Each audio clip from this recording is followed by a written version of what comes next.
ഇപ്പൊ അനുരാഗം എന്ന് പറയുമ്പോഴത്തേക്കും പെട്ടെന്ന് ജേട്ടന്റെ ശബ്ദം ഭാവഗായകൻ.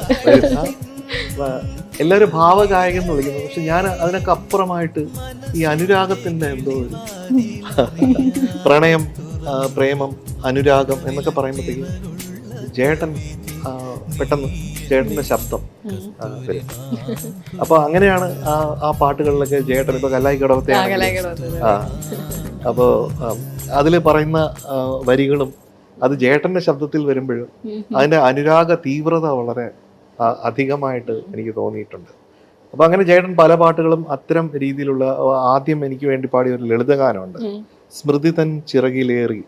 അപ്പൊ ഈ നൊസ്റ്റാൾജിയ അങ്ങനെ ഒരു കാര്യമുണ്ടല്ലോ, ഈ നൊസ്റ്റാൾജിയ നമുക്ക് കുറെ അധികം അത്തരം ഓർമ്മകളിലേക്ക് നമ്മളെ കൊണ്ടുപോകുന്ന ശബ്ദം കൂടിയാണ് ജേട്ടന്റെ.